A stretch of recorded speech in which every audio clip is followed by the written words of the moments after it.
What's up, my know-it-alls? Mr. Know-it-all here to spill the tea, or should I say the bourbon, on Peacock's hot new series, The Continental. Before you go clicking that play button faster than John Wick reloads, here are 7 things you should know before watching The Continental on Peacock. But be warned, there do be spoilers ahead, so if you want to go into the 3-part limited series blind, turn back now.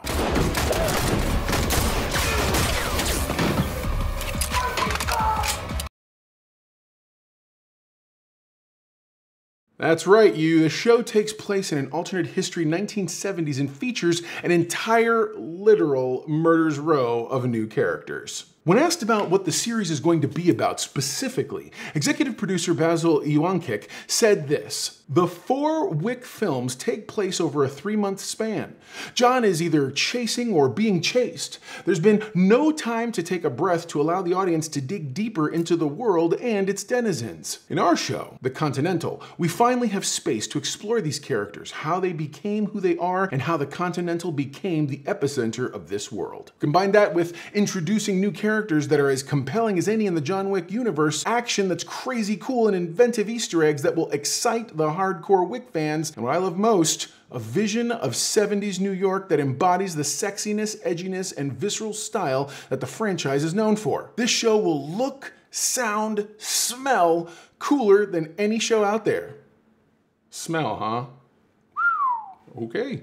The Continental will span several years and is designed to delve into the origins, politics, and inner workings of the Continental Hotel, which serves as a safe haven for assassins. This is super exciting because it means that the show will flesh out what's only been hinted at in the movies. We can expect deeper backstories, more intricate relationships, and a broader scope of this killer universe. This isn't just a spin-off, it's an expansion pack for the lore. We're talking about a more robust exploration of the assassin economy, rival factions, that all the different mysteries in the high table and things that oversee it all. So for all your lore-hungry fans out there, The Continental promises to be a treasure trove of juicy details you won't want to miss.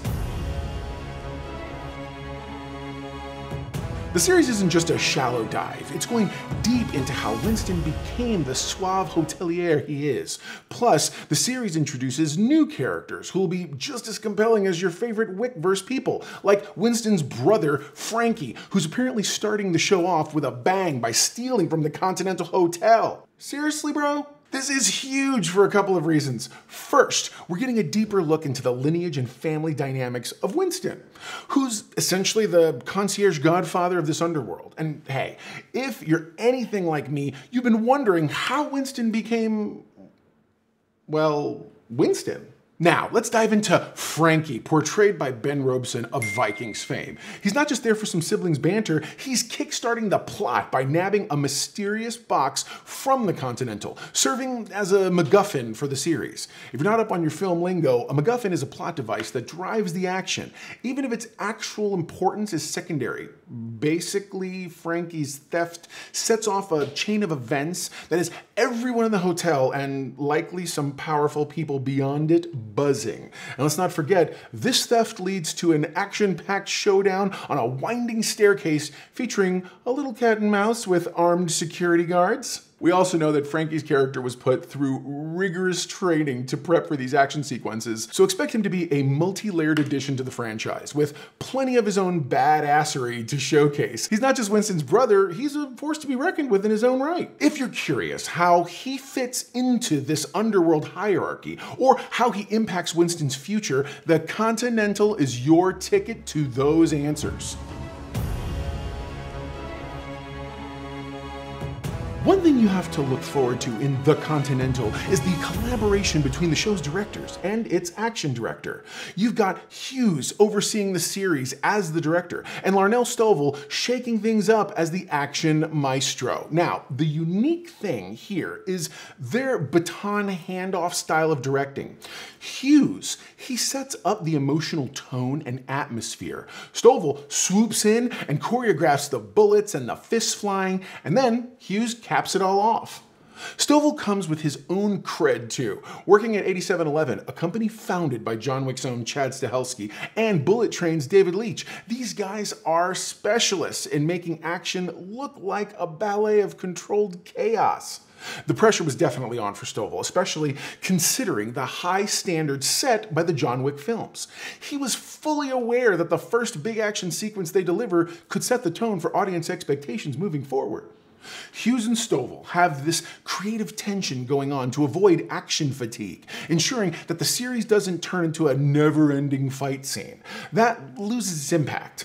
They want to deliver action sequences that are as much about quality as they are about quantity. So, if you've got concerns that the action will just be empty calories without substance, you can put those fears to bed. In The Continental, it's all about balancing fast-paced action with moments that make you lean in, eyes wide, saying, whoa, did they just do that? So there's point 3 for you. This is going to be a show where the action doesn't just exist, it tells a story, pushes the narrative forward, and serves as its own character in this ever-expanding underworld. We're zooming into the action training and preparation for the actors. Specifically, Ben Robeson, who plays Winston's brother Frankie. Like I said at the top, now Robeson had a lot on his plate. He got cliff notes, if you will, of John Wick's sequence training. According to Stovall, yep, you heard it, a crash course in how to be a one-man army. But don't underestimate this condensed training. 3 weeks was all Robeson had to get ready for the hardcore sequences he was going to perform. He had to nail down gun work, maneuver in tight spaces, and master choreography, and oh boy, did he sweat for it. Robeson was essentially in a stunt boot camp, preparing for all the high-octane scenes you're going to see. The producers even let them practice at the actual shoot location. So why is that a big deal? Robeson is around 6'4". Okay, I'm 6'7", so trust me, he's a big guy. If you try maneuvering that frame up and down stairs while dodging bullets and hitting marks. So if you're sitting there thinking actors just show up and cameras make everything look good, nah, there's real dedication and sweat behind those sequences. Stovall even admits that every frame, every move is meticulously planned and executed. He's coordinating the action down to the last millisecond. To put a cherry on top, the action choreographer requested 2 extra minutes of overtime to perfect a shot. Why is that important? 2 minutes might not sound like a lot, but in the film industry, that's a lifetime. That's commitment to getting it just right for the audience. And that's point 4 for this. This isn't just going to be action. It's action grounded in hardcore preparation, practice, and precision. Now, that's what I call passion. Now let's talk about the unsung heroes of these action sequences, the Budapest stunt team. You and I remember Budapest very differently. These are the guys that make the bad guys look so darn good. They're local performers who gave it their all, whether getting shot from the front or after a quick costume change from the back. Talk about versatility. It's not just about taking a bullet. It's about making every moment believable. According to Stovall, these stunt performers aced their roles, adding that extra layer of authenticity to the heart-stopping sequences. So the next time you're marveling at the high-octane scenes, remember, there's locals who are making it all come together. These are the guys who are elevating the action from cool to, oh my God, did you just see that? So hats off to the Budapest stunt team. They're not just getting knocked around, they're key players in making the series a gripping visual feast. Look, when you're following in the footsteps of a series like Game of Thrones and Gangs of London, you're not just walking into the spotlight, you're marching into a furnace of expectations. Chad Stahelski himself is acutely aware of this reality. He's not just dipping his toes in the TV world, he's cannonballing into the deep end with gusto. According to Stahelski, he's ready to prove to the TV world that you can have feature action on a TV show. It's not just about meeting expectations, it's about pulverizing them into stardust. The man is swinging for the fences, and if he nails it, he's not just getting a feather in his cap, he's getting the whole bird. So you may have circled the date, September 22nd, 2023, on your calendar, and if you haven't, you better. I mean, why? Because that's when the Continental drops. That's literally a few days from now. It's gonna drop its big, huge boom on Peacock with 3 lavish 90-minute episodes. Initially, Starz was the stage, but Peacock swooped in like a phoenix from the ashes and snatched it up. Why, you ask? Well, let's put Kelly Campbell, president of Peacock and direct-to-consumer, in the hot seat for this one. The John Wick films have become a global phenomenon and are among the most watched titles on Peacock. We are thrilled and honored to partner with Lionsgate to extend the incredible franchise. We understand the value of global franchises, and Val Borland and the team knew that by bringing this special event series to Peacock and putting the full power of NBC Universal behind it, the premiere of the Continental will be the streaming event of the year. That's right, they're not just aiming to dominate the streaming charts in the US. Oh no, my friends, they're going international. If you're outside the US, no worries, Prime Video's got your back. This is not just a series, it's a global event aiming to be the streaming event of the year.